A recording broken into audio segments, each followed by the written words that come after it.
ball. This time it's been hit hard, it's on the bank. Kitchen said it's time for me to unleash it. A good catch as well. As casual as you like, up on the bank.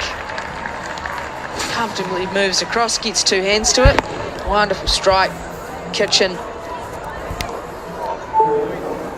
Easy as, just throws it back into the deck chair. Slowed that one up.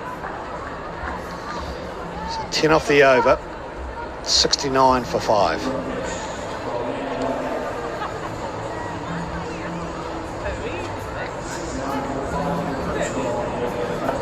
Back into the deck chair.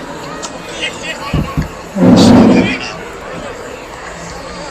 So 10 off the over, 69 for 5.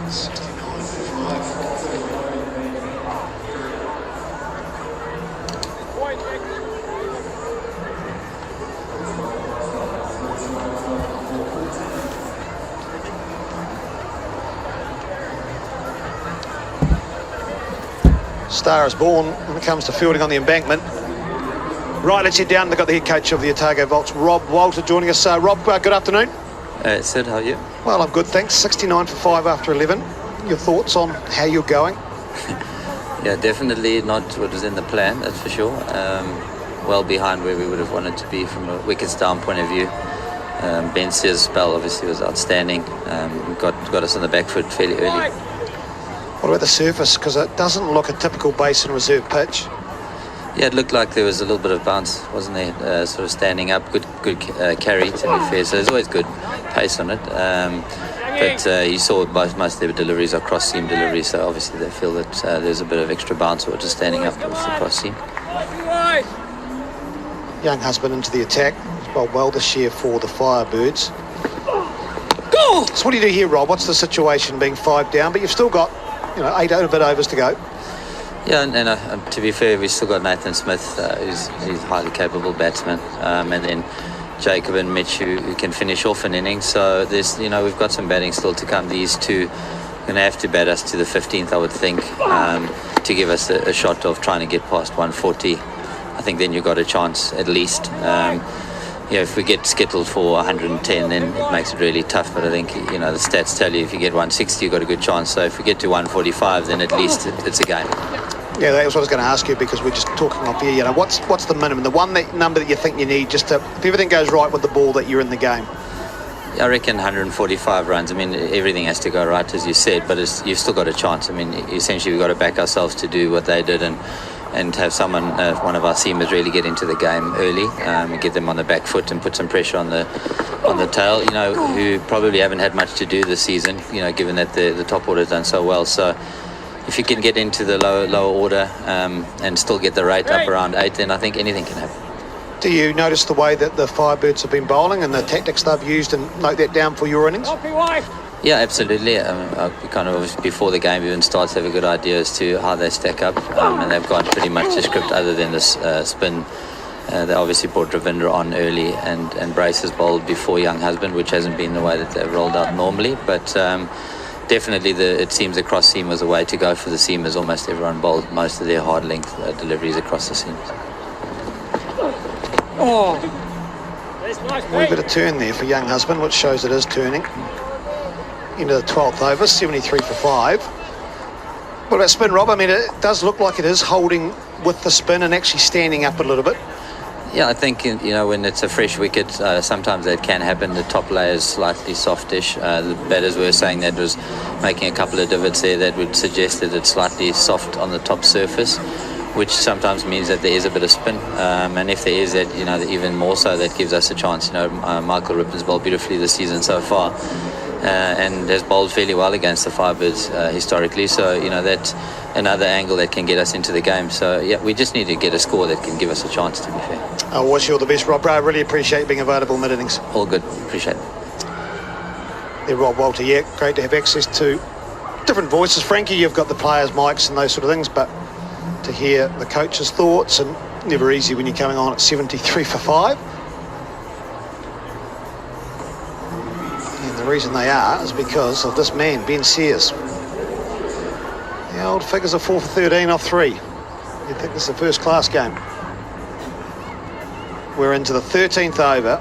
He's got a second slip in, no mid-wicket. Like it. Aggressive stuff. I reckon that's just missing leg stump. Maybe even hit it. I heard two noises. Yeah, I think just a little bit of bat. Saves Kitchen there. Again, gets well across the stumps. It's not missing leg, Frankie.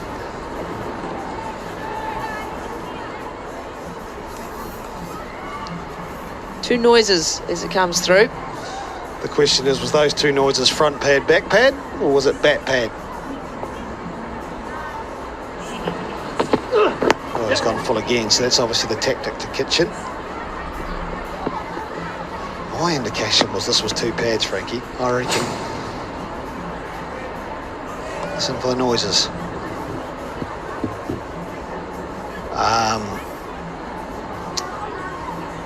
Even though I'm from Otago, I'm finding it really, really hard to say why that's not out. If in doubt, it's a batsman's game. I don't think it was hitting halfway up middle. Might have been just a bit higher. But again, we thought two noises initially, didn't we? So it could have, you know, it's not easy sitting here. Very good umpire, Tim Parlane. Been around the circuit for a long, long time. I'll tell you what I like about that umpire, Tim Parlane, and focus in him. He lives in Christchurch. Whenever there's any underage tournaments or any tournaments at Lincoln, he puts his hand up and he's out there umpiring those ones and helping mentor the new umpires come through. Good Jacob.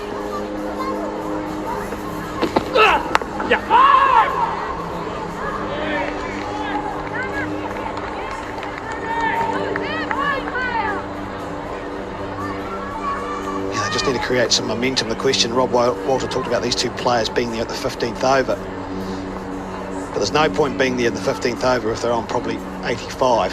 They've still got to find a way, and maybe here, Frankie, you go, right, we'll just give Sears this one. He's been the danger man today. I don't mind that approach, just to try and get through unscathed. He's clearly been brought back to pick up another wicket as well.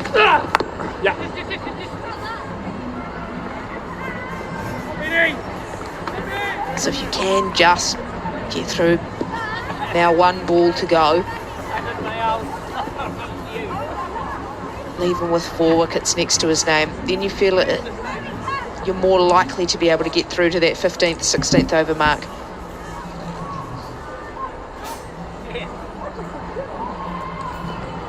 Last ball of this wonderful spell. Can he pick up 5? Ben Sears, 4 for 15.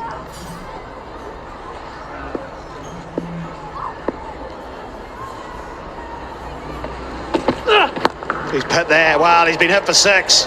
He's been hit for 6 off his last ball. Don't worry about seeing out the over, but still wonderful figures of 4 for 21. 13 overs gone, it's 81 for 5.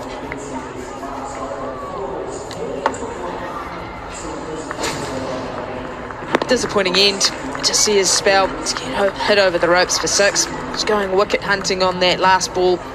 Fallen into the pads once again. Wonderful set bowling though. 14 dot balls out of his 24 balls bowled today. 4 wickets as well. Just turned the match on its head.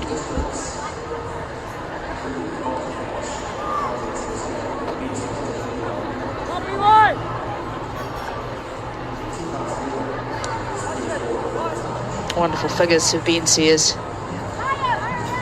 Incredible to watch. He's put his team in the driving seat here.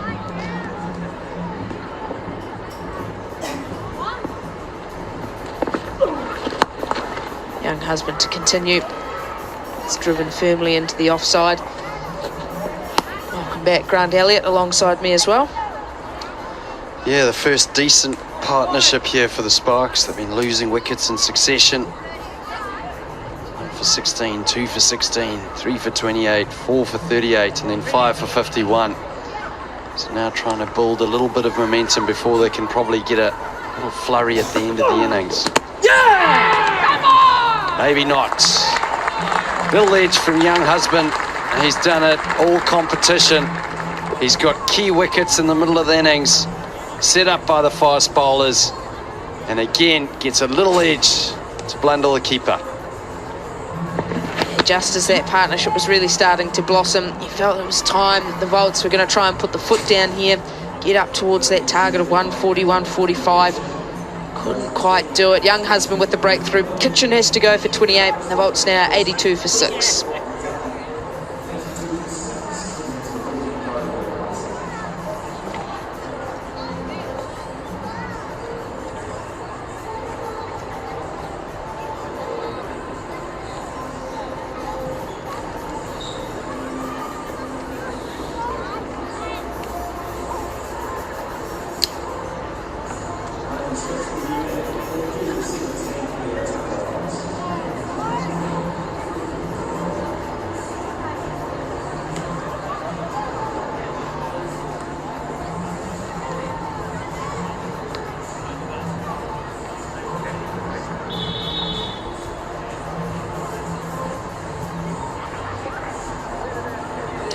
Firebirds continue to be able to get the breakthroughs they desire.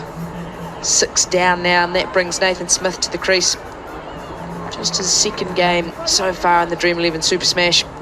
Been hampered by injury, but is a brilliant young player. He's got a lot of work left to do here today.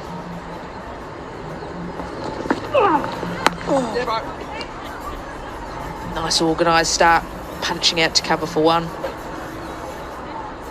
Well, Young Husband has been really impressive throughout this competition. He may not have huge returns in wickets. Seems to he's picked up a wicket on 4 occasions during this competition. This is the 5th. But it's been set up by the opening bowlers. Down! Nice shot there. Piercing the gap through extra, just for 2. It's the opening bowlers at Wellington Firebirds have set it up. They get wickets up front, which allow the spinners to come through the middle. And that's what happens. Bit of pressure on. Maru Kitchen a little bit disappointed with that. Young Husband, he's been bowling tight. An opportunity. No, just wide. And we know that any T20 team that you play with, or top T20 teams in the world, have a decent leg spinner through the middle. Yeah, what I really like about Young Husband is the way he bowls here at the Basin Reserve. I think it can at times be a tough ground for a spinner to operate on. Yes, the boundaries are a bit bigger, not always a really forgiving surface. He's been fabulous here at the Basin Reserve. Another tidy over from him, big wicket in it as well. 14 overs gone, the Volts 86 for 6.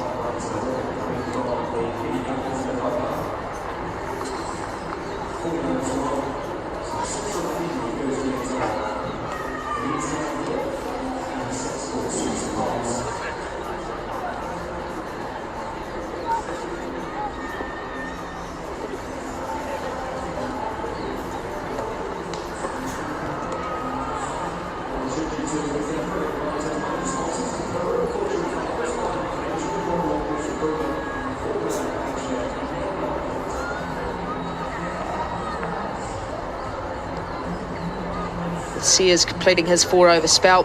Firebirds go back to their experienced man and Hamish Bennett.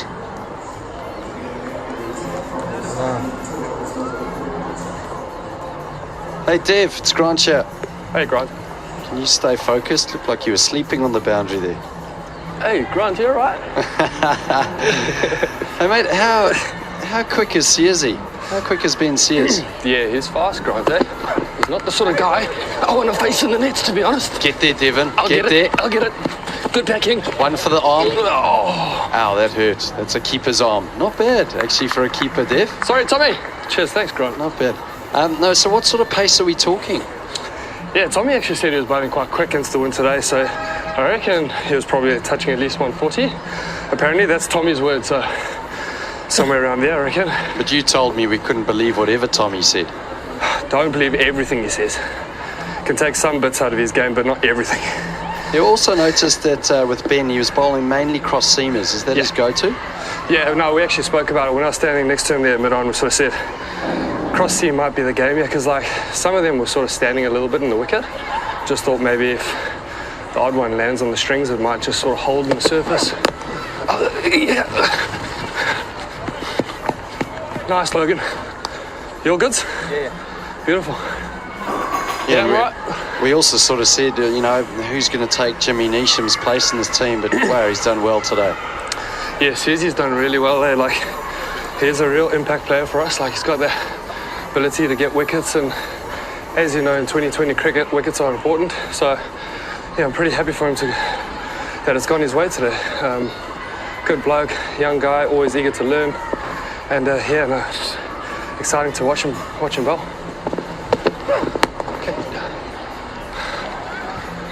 Also, Dev, Rachin and Youngie have bowled through the middle for the Firebirds, and they've taken wickets. Yeah.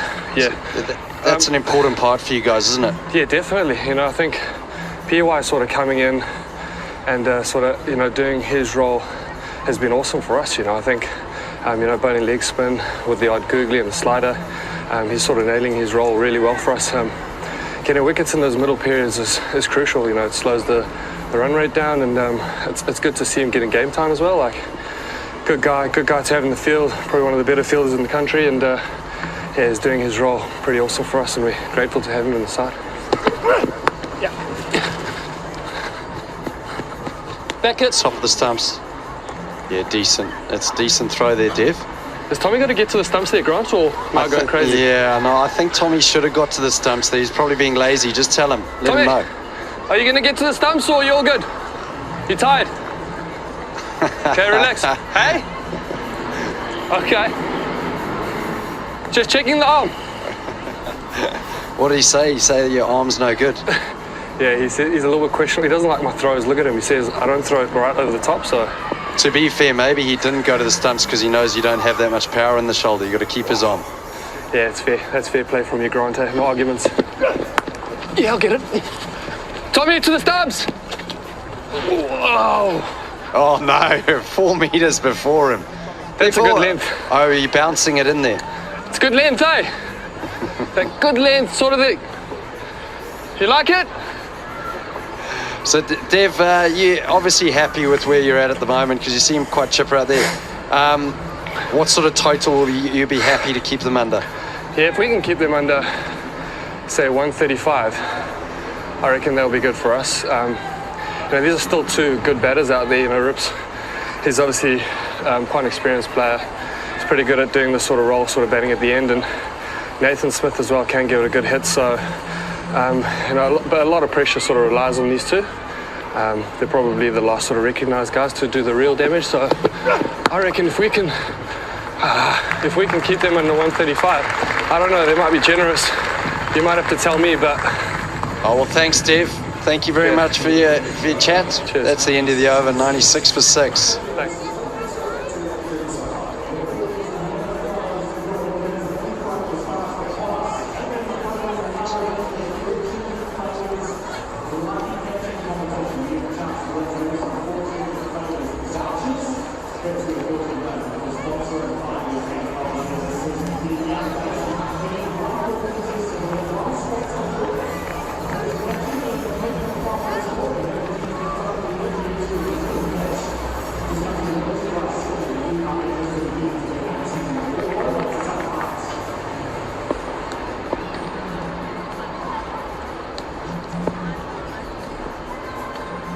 Young husband to continue.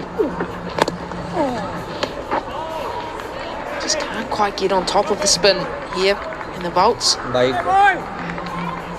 Looking to be aggressive, but young husband up to the task at the moment.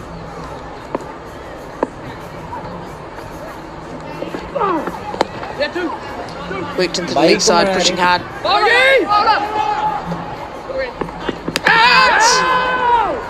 Lovely throw, Logie.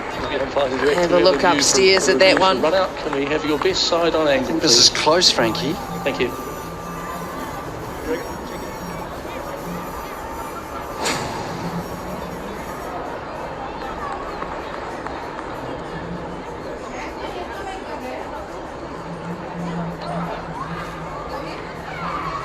Yeah, that's fine. Thank you, Ryan. To load not out on the big screen, please. Not out. Great piece of fielding. Logan Van Beek. The wrong side of the ground, though, to pull off something special. Yeah, he shouldn't be there, should he? Should be on the Van Bank.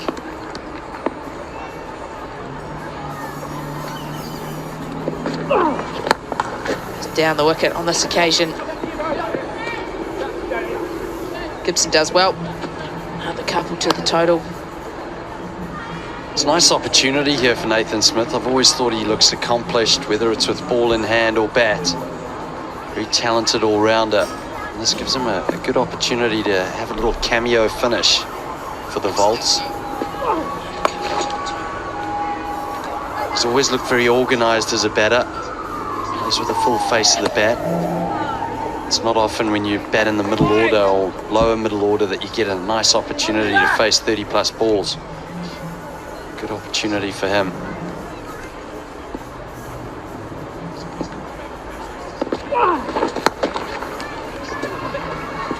Yeah, I think he's a very good player and a very good athlete as well. It's a shame that he's missed a good chunk of cricket with injury. The Volts will be very happy to have him back in their side at the moment. His first game back took 4 for 32. As in seasons gone by, batted as high as number 4 as well.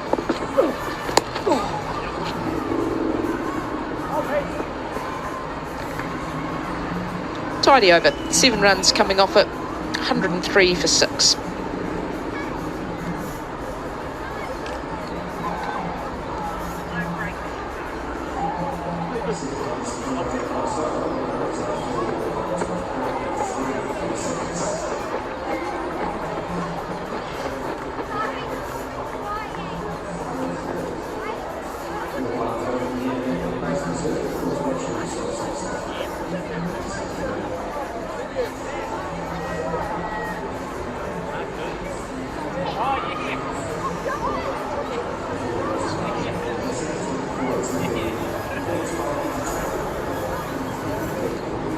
Blue sky up above Wellington.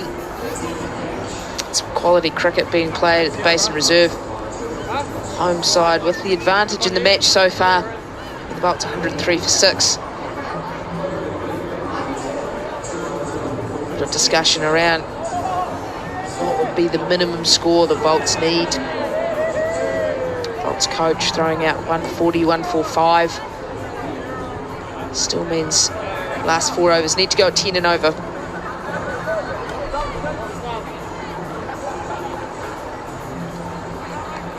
Man tasked with trying to stop that is Logan Van Beek. A little bit expensive early on. Really comes into his own bowling at the death.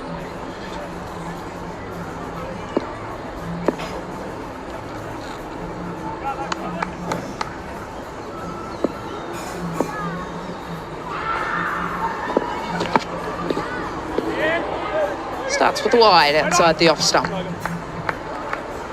Yeah, you mentioned the death, Frankie. I sort of wonder if it's that sort of pitch where you actually need to go death yet. Or maybe you just keep doing what you're doing. Don't let the batters get into the game. We've seen that those cross seamers work well, changes of pace, back of a length is difficult to hit.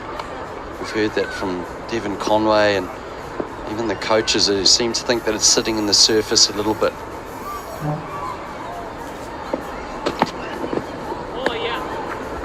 It's good, back of a length. And I think until you actually see, a batsman connect one like that, and you get behind the 8 ball as a bowling unit, do you then go into your death where you try and limit the damage? I think there's still an element of, if the Firebirds can get 1 or 2 wickets, then the damage is actually done. Works in their favour a lot more than if they search for that damage control.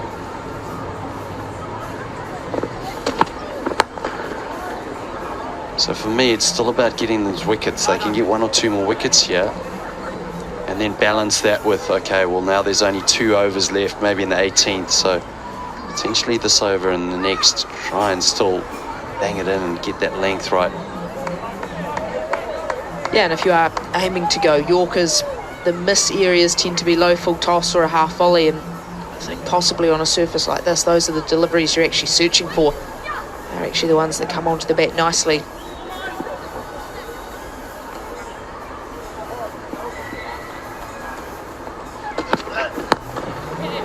Up and over the offside, but a chance out in the deep. Well held.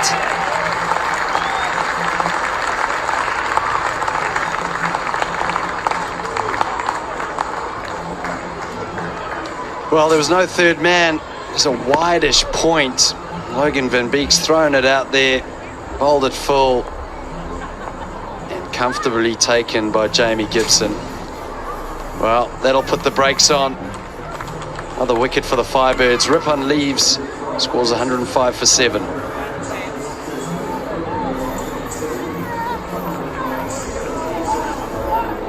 They've just been able to do it all day, haven't they, Grant? As soon as that little partnership starts to form, maybe start to think momentum might change. A couple of big overs, they could see themselves getting to a good score. The Firebirds have just been able to bounce back. They've been able to hit back, pick up a wicket, stall that momentum once again. Yeah, well, their highest partnership for the Volts so far has been 31. And not only does that slow you down as a team, but wickets also. Every time there's a wicket that's a dot ball, new batter comes in. Great job from the Firebirds.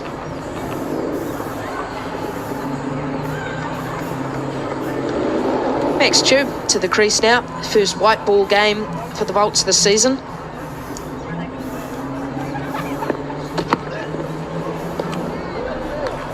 It's inventive, to say the least. Yeah, well, I think with Logan Van Beek's field here, he's got 3 people outside on the offside boundary. There's no third man, which sort of indicates to you as a batter that he's going to go wide and full. So Nathan Smith probably identifying that there's no one at fine leg. It's a short square leg and fine leg up. So he's trying to access that area. So that a delivery like that for Logan Van Beek is actually not too bad, a low full toss. So as you said, Frank, he's going death here. Might be different to Max Chu, the new batter, trying to limit the run flow from Nathan Smith's bat and also taking out that short leg side boundary onto the Van Bank.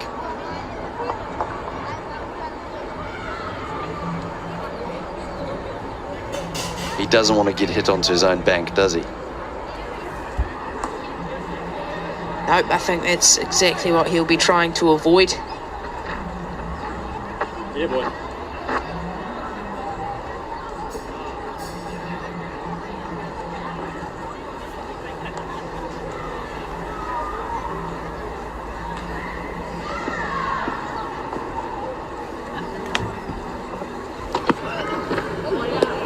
Goes with the short ball to finish the over off and gets a dot with it as well. The great over from Logan Van Beek. The Volts now 106 for 7.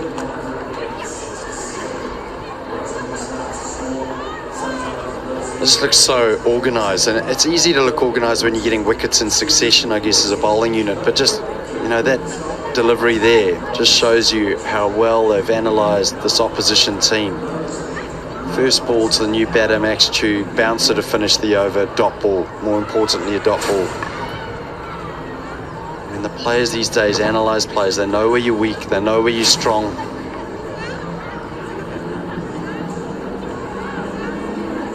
Also identify a way of how to start an over and how to get it in and out of your over in T20 cricket. So important these days. Shut a batsman's strength down. It's been a all-round performance from this bowling unit. We have the Volts at 106 for 7.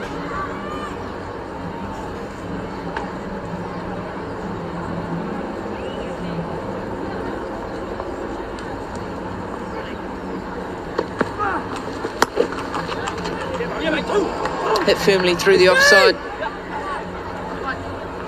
I'll pick up a couple. Yeah, well, every ball in T20 cricket is important. We often hear every ball is an event, but it always feels like the first and last balls went over. Get that extra importance.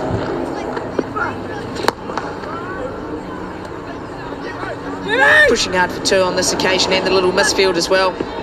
Opportunity to come back for a third. Little freebie for the Volts there.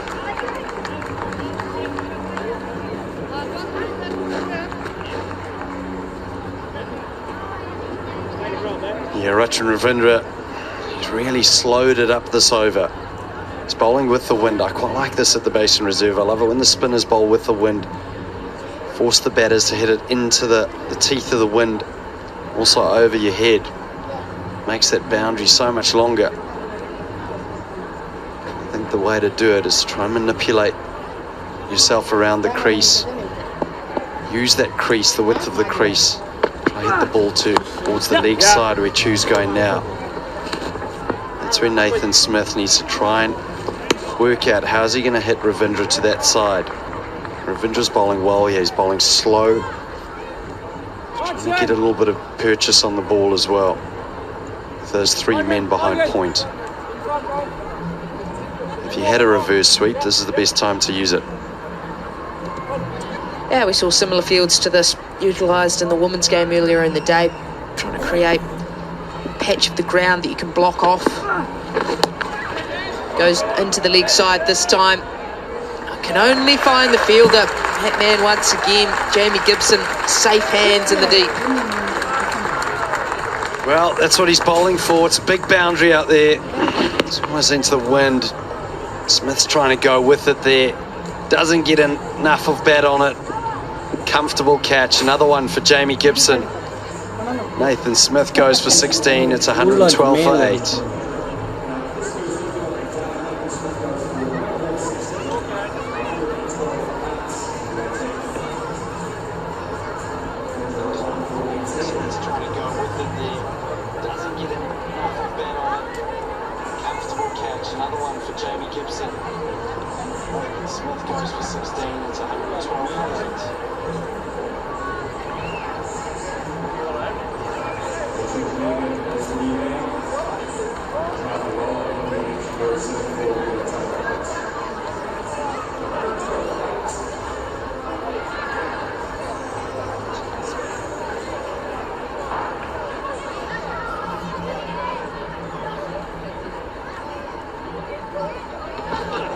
Goes to the reverse, up and over. A couple of bounces for 4, great option for Max Chu.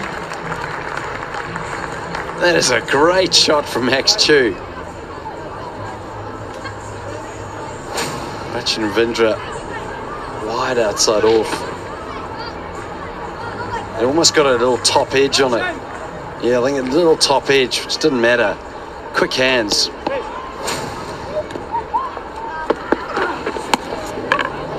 Tries to go again, but pace on this occasion from Ravindra. Finishes the over off with a dot. 18 overs gone, the Volts 116 for 8.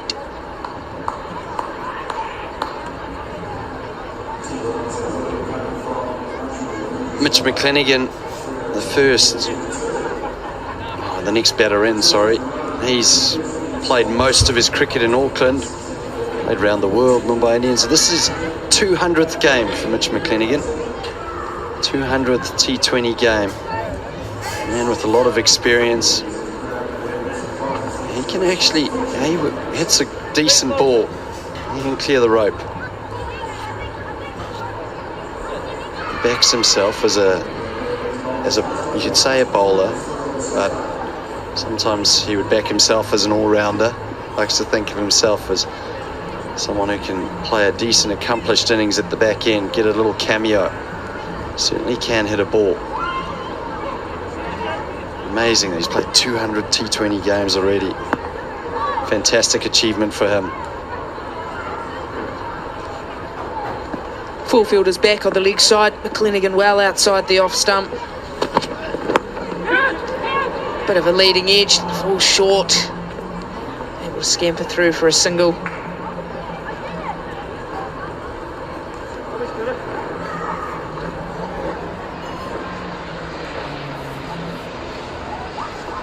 We heard Devon Conway say anything under 135, so looking on target here, the Firebirds.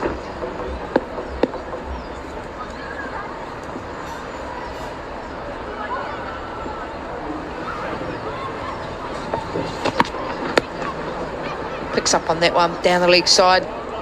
Field well set. Just able to get one.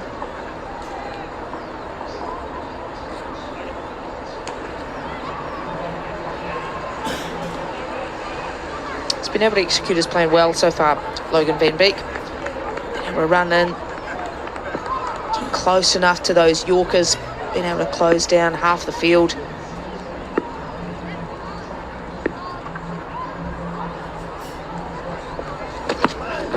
Giving himself room on that occasion, trying to move around, trying to find a way to get the ball through this field.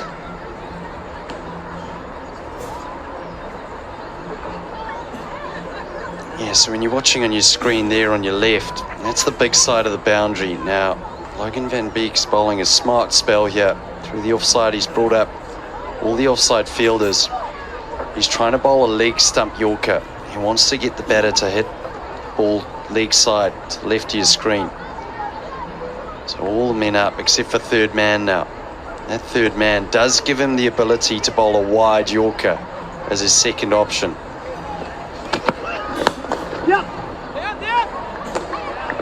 Almost beats mid-off, gets a good hand on it. Firebirds have been good in the field today, throwing themselves around, taking some good chances. Our first look at Finn Allen for the day. I'm sure he's relishing the chance to get back out in the Basin Reserve, get bat in hand. They just haven't let the Volts get into this game. They've been relentless. Their fielding, their bowling, the execution, in everything that they've done, the strategy, captaincy.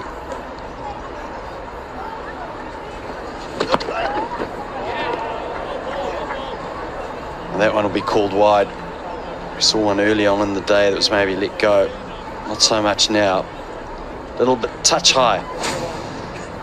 The execution of their plans and the fields with which they've executed those plans to has been very professional today. Craig Cummings mentioned, he said, might be the batting team of this Firebirds team. The success of that comes off the back of this bowling team. Very difficult to get away.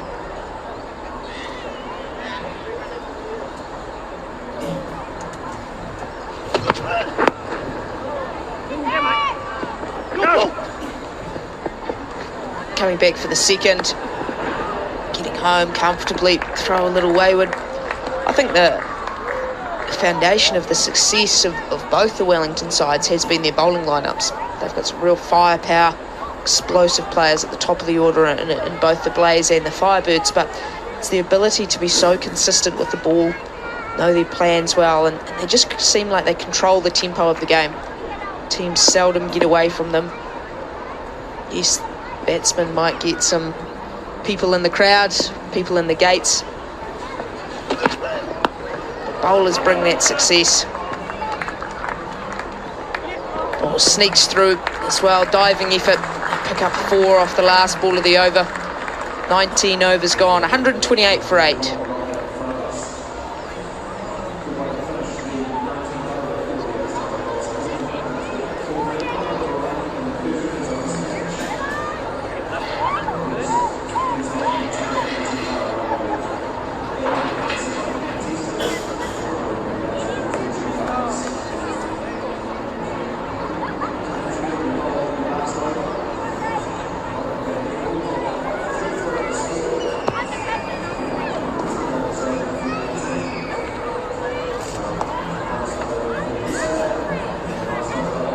Nice to see the opposition mingling, isn't it, Frankie?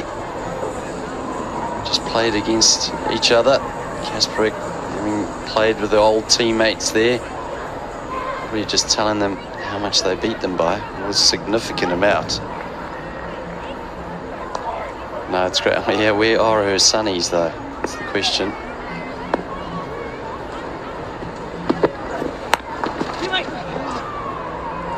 Cut away into the offside.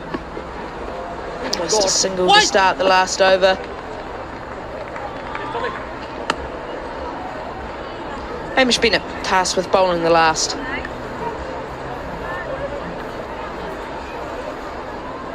I think Hamish Bennett, he's the senior man in this outfit, and I think the reason why you see the bowlers bowling with great strategy and their field placing is due to him.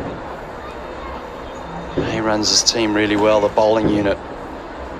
And I think just the strategy that he uses, he executes it to perfection. Misses on that occasion though, up and over the offside. One bounce for 4, just gives the length that Chu was after.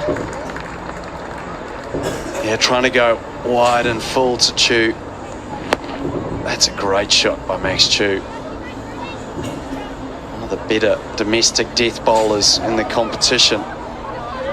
Hamish Bennett. I think what makes him effective is he's got the ability to, I said it before, get in and out of overs.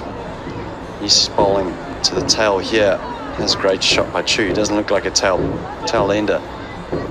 He can execute Yorkers, and he's got some decent slow balls to back that up. Yep. Can you go? Yes, I can. Can you? Pushing for 2. Throw's going to have to go. Keepers in. It goes bowlers. Sears does well with the backing up as well.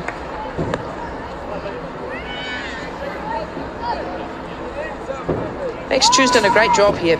Moved himself along to 20 not out of just the 10 balls. Running hard here, even with the little slip, non-striker's end. Double dive. Both end up home safe.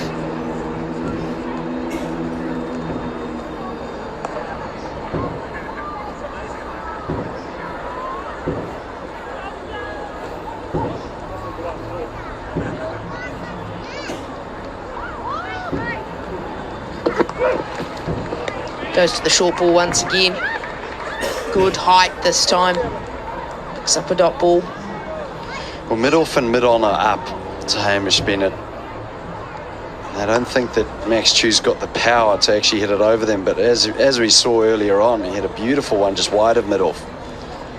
So it'll suggest to you that either Hamish Bennett is trying to bowl a wide Yorker outside off, a Yorker on leg stump to be clipped square, or at the short delivery. And he's already bowled one for the over, so that's his last short delivery he can bowl. Just bunted into the leg side. Can only pick up a single.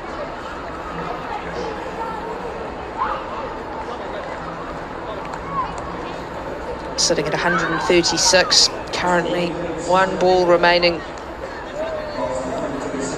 Volts would love a boundary here to push them up to that 140 mark.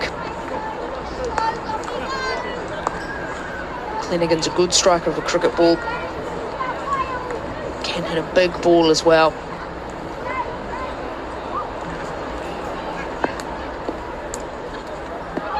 Cross outside the off stump, eyeing up the shorter boundary here at the Basin Reserve. No, I'm coming. Yes, mate. Can't quite get it. They will be run out off the last ball. A single added to the total pushes them through to 137. And will mean that the Firebirds will require 138 in their chase.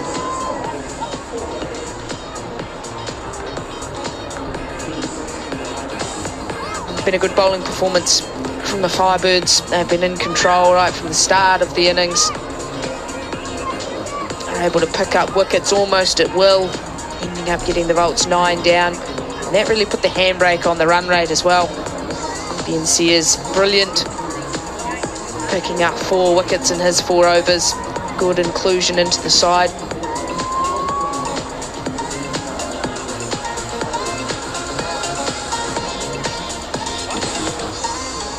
Getting through to 137. There were contributions all the way through. Main run scorers, Kitchen with 28 off 22, Rippon 22 off 23, Max Chu with a good little cameo at the end, 21 not out off just the 12 balls. Bowlers were all able to control the game. Van Beek picked up a wicket, as did Ravindra and Young Husband, who was economical as well, but the standout throughout the innings was Ben Sears, 14 dot balls, 4 for 21. And I believe we had Ben Sears standing by with Craig coming. Certainly do, Boo. Congratulations, 4 for 21. Must be a nice feeling. Yeah, it is. Thanks. It's pretty bowler-friendly wicket at the start, so it was just nice to bowl first. Tell us, bowler-friendly, in which ways? It was just doing a little bit off the seam and carrying through with good pace and bounce, so yeah, it was nice to bowl. Your plans? Looked like you're just running in, hitting the pitch hard, cross-seamers. Was that the plan when you walked out to bowl? Just trying to hit a good area and just trying to try to stop the batsman from scoring, really. I was going to say that, especially in T20. What about with the experience around you, Hamish Bennett, obviously Logan Van Beek, were they helping you out? Oh yeah, Benny's awesome. He sends it mid-off and pretty much guides you through it. So yeah, no, he's outstanding to have it mid-off, and yeah, it's great playing with him. Must be delighted with the total you're chasing, 137. Yeah, well, it's a good total, and yeah, the back fin to go well at start with Dev. Yeah. Congratulations, well done, and all the very best. Thanks. Yeah, it was a fantastic spell of bowling indeed. He should be happy with his day's work. A great catch from Jamie Gibson to start it off, and then it was just pace and bounce throughout. Managed to get a couple caught behind, just rearing off a length, and that extra bounce as well. And the man caught it extra cover. It was brilliant to watch, and perhaps a little unlucky not to have picked up his 5th wicket as well. He was the main destroyer in that innings. Otago only able to get through to 137 for 9. That means the Firebirds will require 138 for victory. After a short break, join us back for the first ball.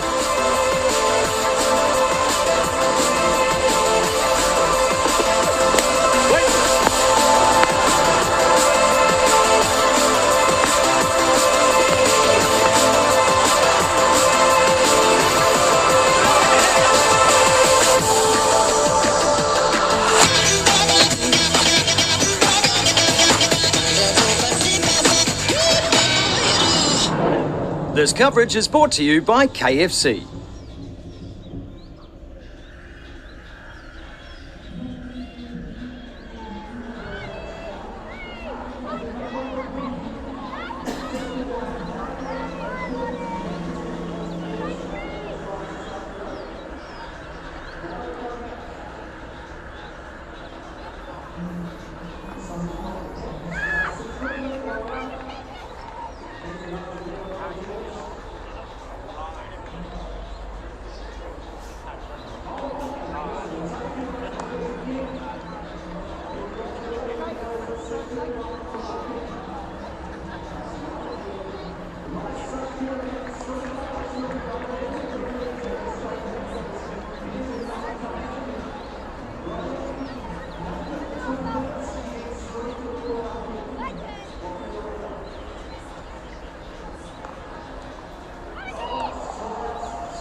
Basin Reserve, good crowd in watching their home side who have done very well in the first innings.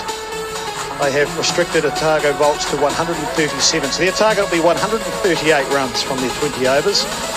Just under 7 runs per over. And Grant Elliott was a very good bowling performance, especially from Ben Sears. Well, it was all about Ben Sears. We were discussing who was going to come in for James Neesham. They named Ben Sears in the 11, and he made immediate impact. In fact, got an edge of his first ball. That was Neil Broome, Hamish Rutherford before that. And he bowled with some pace. This Wellington bowling attack has been very disciplined and very professional. That one from Josh Finney went out of the ground, and it looked like Otago were going to bat aggressively and set something before this happened.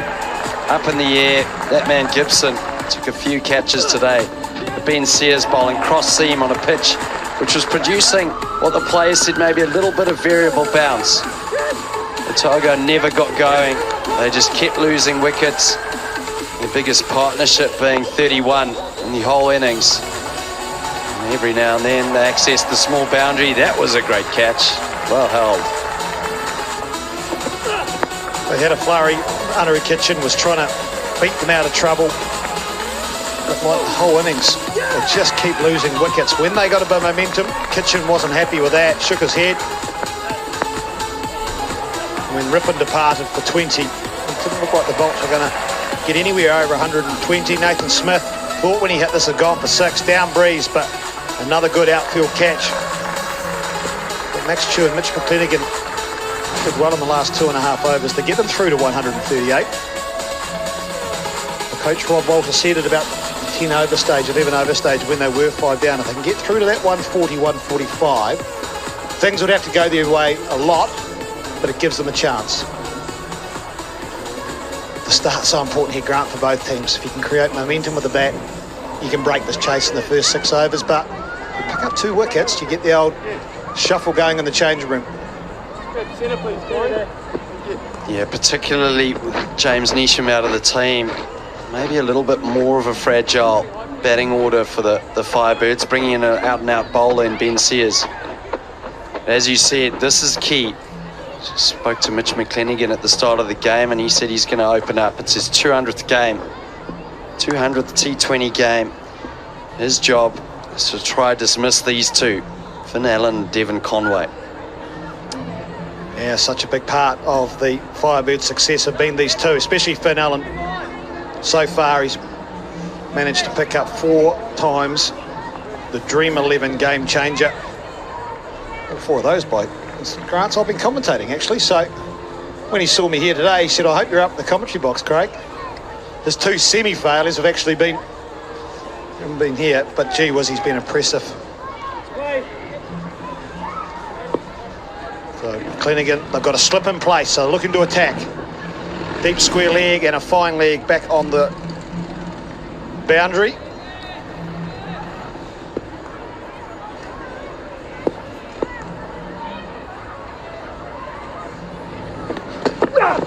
Oh, swing and a miss. McClenaghan's convinced that he hit it, absolutely convinced, whereas Chew didn't really go up straight away. Well, I like this matchup. McClenaghan versus Finn Allen. Both used to play it in Auckland. Finn Allen, Suburbs New Lynn player. So McClenaghan will know his strengths and weaknesses. He's come in first ball, square leg and fine leg back. Gone short. There was a little bit of a sound, not too sure what it was. Finn Allen shaking his head. I've never seen a batsman nod. But in saying that, I didn't hear 2 noises. McClenaghan, he's fired up. Full toss, wow, that's the way to answer. That's going to go all the way, no, just short, 1 bounce. Wow, that sends a message. First ball was short. This time Finn Allen just shimmies down the wicket, gets it on the full toss, just helps it over mid-on. That's what he's done so well this year, Finn Allen. It's just about, he's premeditated, but he's premeditated right. He knew McClenaghan may be going to go full, and he shimmied down.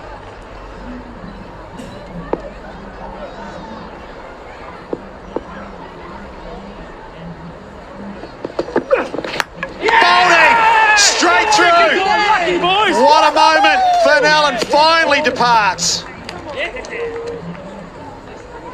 Well, that's the matchup that the Otago Volts wanted.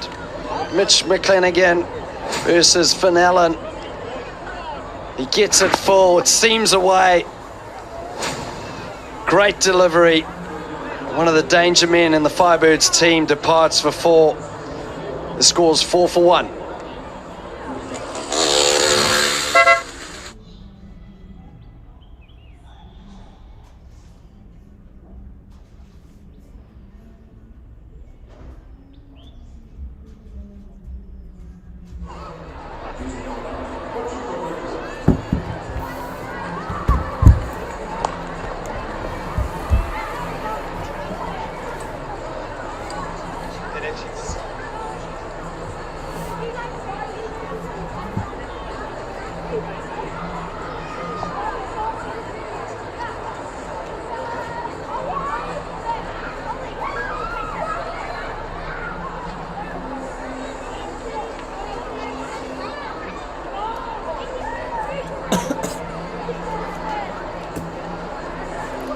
Perfect start for the Otago Volts. They've dismissed the informed, dangerous Finn Allen, Mitch McClenaghan.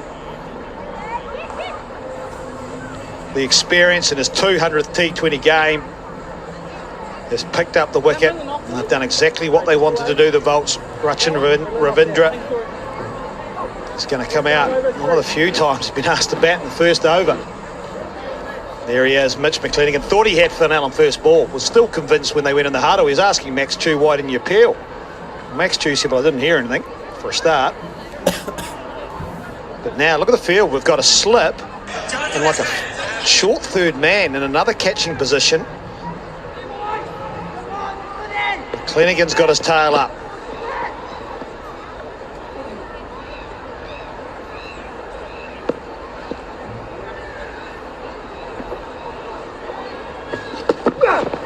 Oh, a bit of seam movement there too. Good delivery this too, Grant.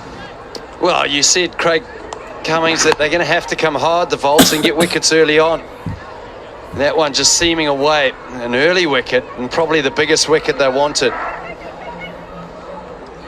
Tough option they granted it. Tough option. Yeah, tough option early on, but I mean, he's in such good form. Sometimes you just try and keep going. Maybe in hindsight gave himself too much width. Well done, boy. You mentioned that this is the period, and I totally agree with you. This 6-over period is where the Otago Volts need to be bang on with their bowling. If they can get the Firebirds 3 down and get the wickets of Conway, Allen, Ravindra or Bracewell, Blundell, they'll be in the box seat. Yeah, this man's the key. As we know, that's why he's an international player. What I think he'll do here, he'll just react. He won't be too proactive. Play the ball probably more on its merits that he's delivered. He's got such skill, fast hands. Slip in place for him. Just like that. But it's excellent over from Mitch McClenaghan. The wicket of Finn Allen. Great set, 5-1.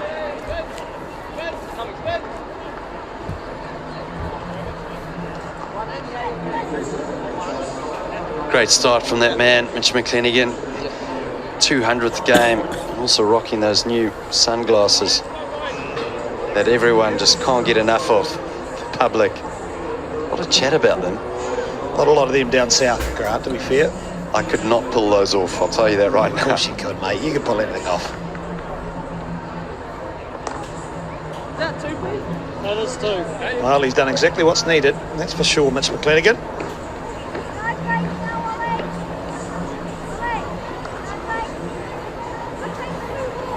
Nathan Smith will open up.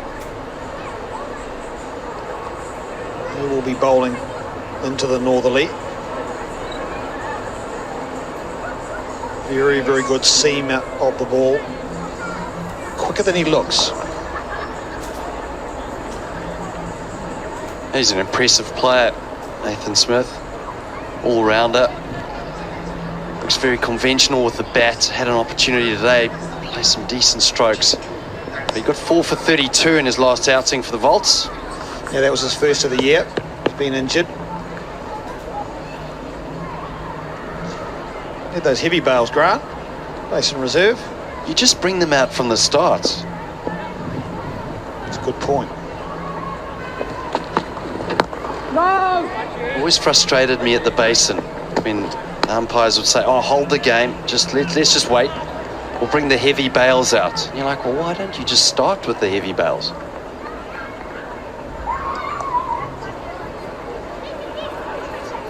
Still don't know the answer.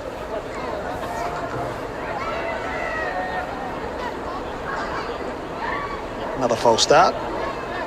Good news is, Grant, after this delivery, we're going to welcome in a special guest. How special? Good Timaru boys, so very special. Oh, that's clubbed. Man there, but didn't get there. One bounce for 4. I must admit, I just love watching this guy bat. Rachin Ravindra, slightly short, pulls it off the front foot, great timing. Magnificent start to his innings. I've given the intro. It's a very good afternoon to the opening bowler for the Firebirds. Hamish Bennett, thanks for joining us. Thank you very much, Craig. Thanks, Grant. Great to be here. Great view from up here, and first time on the mic, so always excited to see what happens. Two pretty biased people here, though, to be fair. Always neutral when you commentate, Hamish. I don't believe that for a second. We do watch the replays. Slower ball this time. Nicely run. Well, I tell you what, I hope you're quicker getting up here than it takes you to get through an over, my old fella. See, there it goes, already started. Well, yeah, it should be a little bit easier, especially from Nathan's end when you've got the wind pushing it back to your run-up. It's actually, it's harder getting to the crease. I need to bowl with the wind a bit more, but that's a good wicket out there. It's just a lot of pace and bounce, actually, very similar to the cage, the training facility. So I'd like to think that our guys are actually probably pretty used to this wicket, whereas it looked like Otago probably got a bit of a fright at the start. Maybe not a fright, but took a wee while for them to adjust from, I guess, uni over, which is probably a little bit more of a skiddy sort of lower, slower sort of bounce, whereas the Basin's a pretty sort of steep, more of an Australian sort of type bounce through to the keeper.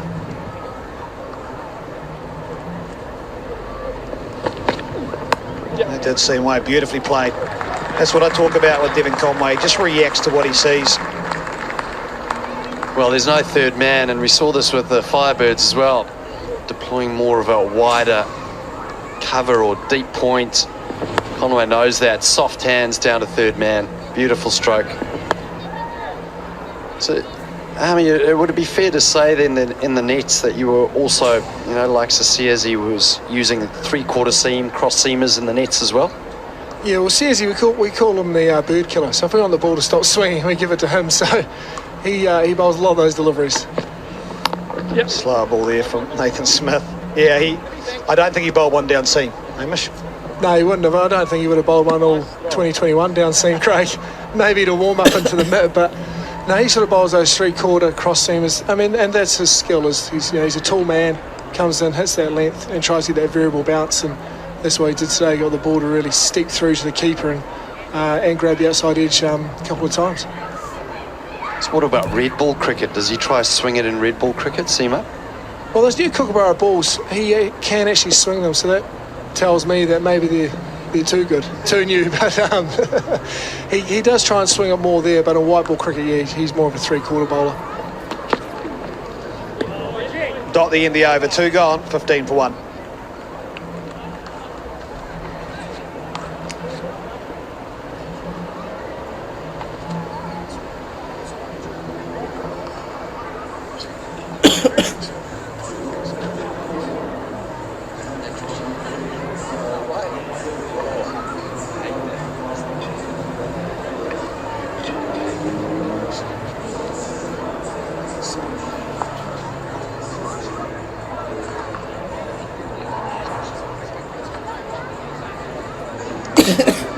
Another excellent crowd at the Basin Reserve, and plenty of kids around, boys and girls playing cricket. Not that easy these days to fit in a game. I think this is Otago's going to be the best bowler on the surface. Mitch McLennan going to be able to run in, bang a length. Well, that's been banged. That's been banged to the boundary. Wow. That is a magnificent shot. Conway on the front foot. Little bit of width on offer. Stand and deliver. I actually gave him a wee bit of a commentator's curse there, but I don't actually mind that.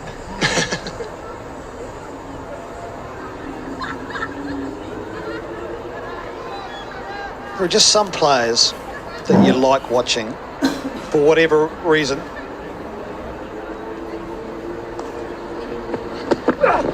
Straight up, here's the opportunity. And the big wicket, the commentator's curse is there. And Conway's gone to McClenaghan. Well, Hamish Bennett said it. He said this is going to be the danger man for the Volts. And he is producing. A man of huge amounts of experience. Runs in, bangs it in. Conway gets it high up on the bat. Straight to Hamish Rutherford. Another danger man leaves for 9, scores 19 for 2.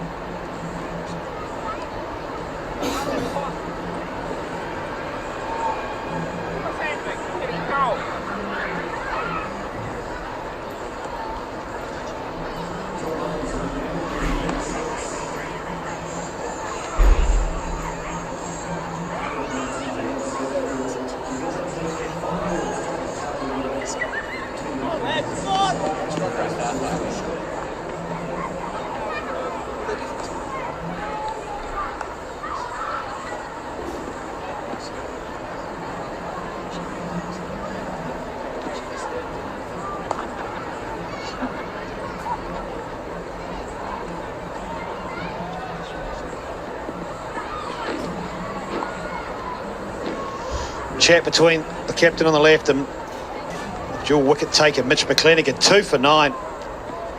2 big scalps. Finn Allen, Devon Conway, Tom Blundell now at number 4. And Grant Elliott, you spoke about the big 3.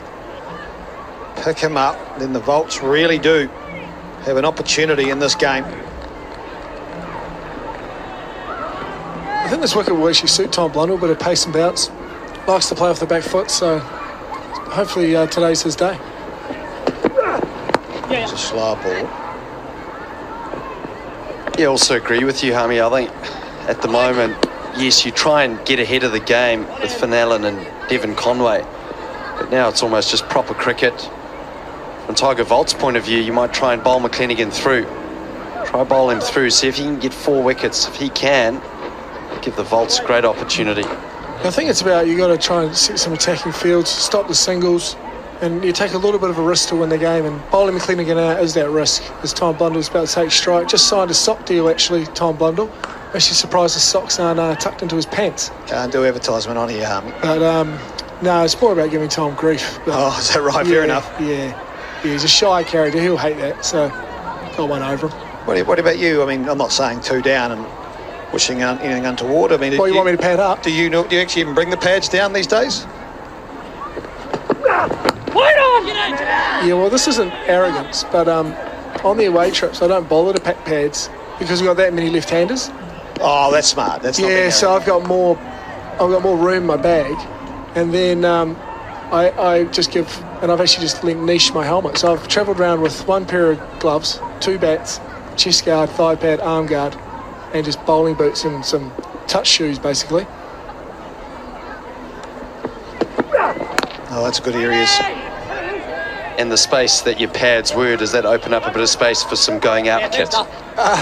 In the way bag? Yeah, it definitely does, yeah. And also, you don't have to go through, you don't have to take your bag to oversize because there's nothing in it.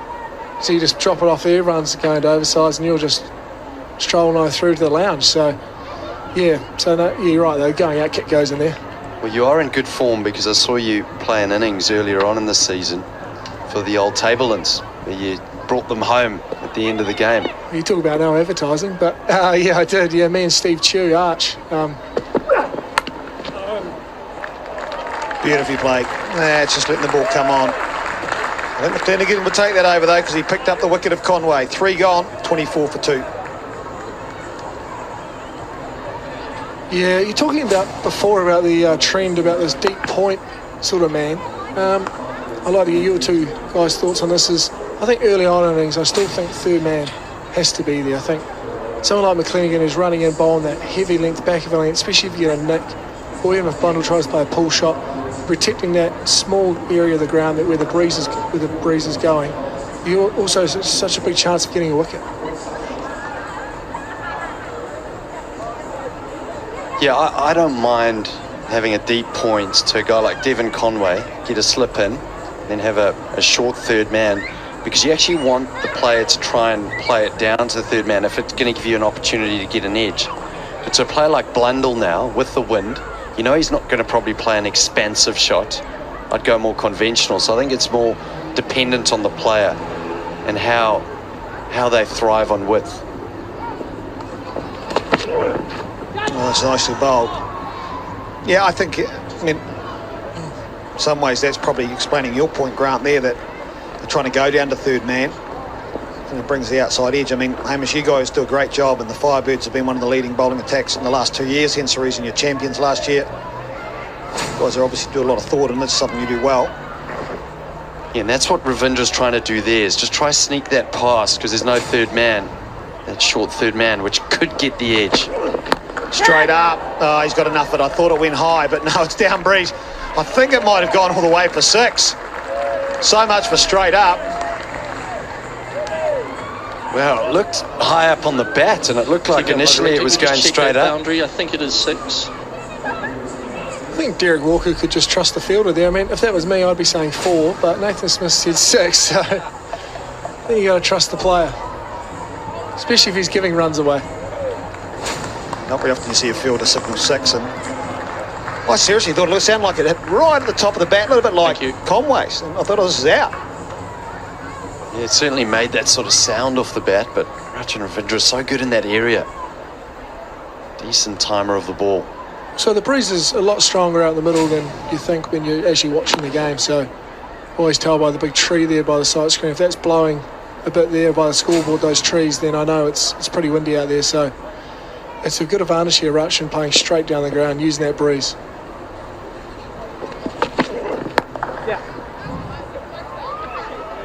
There's always a lot of talk about the breeze, Hamish. I always thought that your best bowlers should bowl into it, which is why I always bowled with it.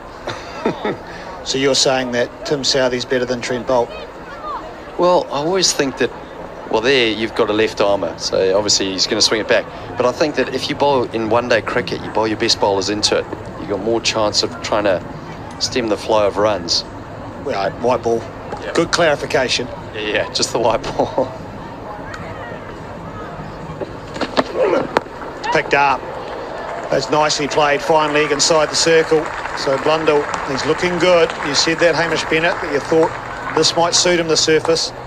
Yeah, he's I mean, that's why he's done so well in Australia and does well in the baseman reserves. He likes the bounce. It's pure and simple. He's a back foot player. He'll pick anything up. No one, I mean, he's probably the only batsman I wish that I had this flaw. I mean, he would rather face a bouncer than a half volley, you know, so he wants anything over hip height that he can pick up. Yes! Running hard, but won't get 2. I think getting back to your point, Grant, about the wind, I think you're right, and I think you need probably your bounce bowlers to bowl into the wind to make it hard to get hit back over your head. I think that's in T20, that's where I guess what we did today is we used our bounce bowlers into the wind, and knowing that your skiddiest or your spinners used with the wind, making it hard to get hit down the ground. Yeah, I was going to say, I think it really depends on the style of bowler. You know, you're right. When you're trying to hit as a batsman, trying to hit with the wind, you want that splice. Oh, that's another boundary. So 6 and 2 4s off this, a very good one. 16 off it, 40 for 2.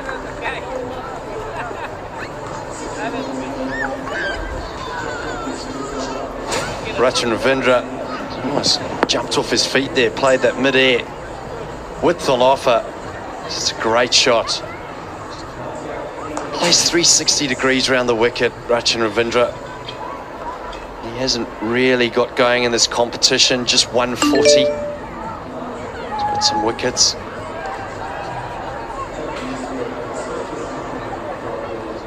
looks like a young North City player. Aspiring cricketers. They love it, playing on the outside of the boundary. They probably don't watch a ball, just bat all day. You're a good watcher of cricket, Hamish, when you've done your bowling duties. When it comes to batting, what do you normally do? Yeah, all depends if we're... Yeah, for the T20, I like to actually watch the game from the change room, actually. I like just to sit down and have a bit of a lie down, watch on the TV and listen to the crowd, and I sort of play me and Jimmy Neesham sort of sit there and go, that's 4, that's 6, that's out, and then he sort of panics and pads up. How many toasted sandwiches do you go through? Nah, zero. Years ago would have been plenty, but the older I'm getting, I need to try and shred some of this timber, so I'm really watching my diet. That's probably the thing over the older I've got, probably the thing I've done better and better every year is actually trying to watch my diet. As like Craig mentioned, I don't want to be walking or running too much. Bit of shape in. You obviously weren't in the batting meeting because I asked you earlier, but who do you think are the dangerous bowlers here? Obviously Mitch is dangerous, but is there anyone else here that we should watch for? Yeah, definitely Mitch, just with the bounce on the surface. I actually think if the Volts had their time again, I think they probably would play Michael Ray. I know he's 12th man, I know it's probably a bit not great of me to say, but he would have been quite a good bowler into the breeze. And I think Ripon, I think especially with our left-handers, turning the ball away, being able to bowl from R.A. Vance stand end, big side to Tom Blundell, so I think he's going to be a game changer as well. I thought that the way that you guys executed, and obviously you got wickets, so you were lucky as a bowling unit. You're never really under pressure, but that over that Van Beek bowled, the 17th over, where he bowled wide outside off, try to get the batter to hit to the longer boundary. Was that spoken about beforehand? I think it was spoken about between Michael and Logan. With the bowling meetings, you try and keep everyone sort of out of it really, because the batters think they know how to bowl, and then you're not allowed to tell a batter how to do their job, so it's just good to stay away from the batters, really. I love that. But I think Logan's spoken about that. I think there was a strength just with the ground dimensions today. Oh, it's a lovely shot. That's whippage. Just a lovely use of the wrists, picked up the slow ball. Oh, wide of the crease from Nathan Smith, slow ball, just rolling into the pads of Tom Blundell. Picks it up early and just whips it off the front foot. Well timed, great shot. I actually think, though, getting back that 17th over, I did speak to Logan in between the innings. I actually think he could have went length for a couple of balls, especially to Nathan Smith, who was 9 off 9. Actually not give away your cards, not give away your tricks too early. And also here with Nathan Smith, I think he's better off trying to challenge the outside edge of Tom Blundell here than take the pace off, especially with the surface. Slower balls aren't really gripping or popping or sticking or anything. Oh, that was a bit closer than I thought. Blundell didn't really take off that quickly. He's done too many calf raises with his advertising this week on Instagram, so his calves are probably a bit sore. That's what they call... He was running on the treadmill here. He thought, oh, yeah, cruise it. And then he went, oh, hang on. Oh. Yeah, I actually think this wicket is a little bit of a first-class type sort of wicket. You want to be challenging that back of a length, that sort of just over sort of stump height, and challenge that outside edge. Waiting. Another slow ball. Ends with a dot. 5 gone, 47 for 2.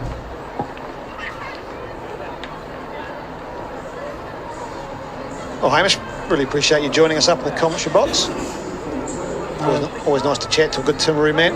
Yeah, thanks very much for having me. Really enjoyed my time up here. And now, I guess after I said I go watch the game on the TV, I guess I'd better go and sit in the viewing room. I'll watch it from up there. Oh, well, there's another game tomorrow, so hopefully we don't see you today. As a Wellingtonian, I don't want to see you go out there and bat. Neutral ground. I don't want to see myself bat, so I have to go down and look for some pads. Thanks a lot, Hamish. That was Hamish Bennett, fast opening bowler for the Wellington Firebirds. Very experienced man, takes wickets up front. We can now go back and not have a toasted sandwich. Watch the game on TV. Well, they're throwing it all in here now, the Volts. We spoke before whether McClenaghan would bowl 3, maybe 4. Well, he's had a break, but he's been brought back into the attack. He's going to be bowling into the breeze, but 2 for 14. In desperate need of a wicket. Well, he looked to bowl that fuller of a length.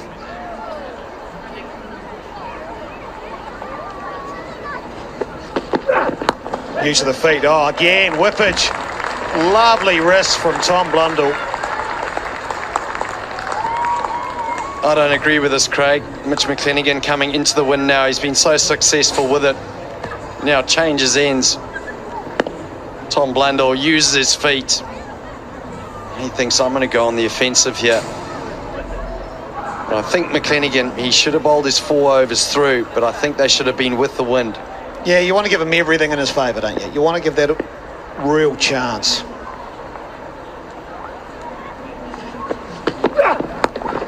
In the air, man underneath it. Doesn't matter what end, he gets the wicket. Number 3 for McClenaghan. Well, I might not agree with it, but everyone out there agrees with it. Short to Blundell. Whips it to square leg, doesn't get enough on it. And an easy catch there. Looked like Anaru Kitchen. He's pumped up, Mitchell McClenaghan. That's his 3rd wicket. Blundell departs. The score is 51 for 3. That was more, it was interesting, he got a bit tied up, Grant, didn't he? It wasn't yet regulation pull shots. A little bit like his whip through the leg side that had been full. He tried to whip it standing really tall. And then because of the bounce, it didn't really control it. Yeah, well, I think he wanted to get it finer, didn't he? He just got a little bit high up on the bat. Yeah, it's lucky we're not captains. McClenaghan's done the duty. Josh Finney took the catch.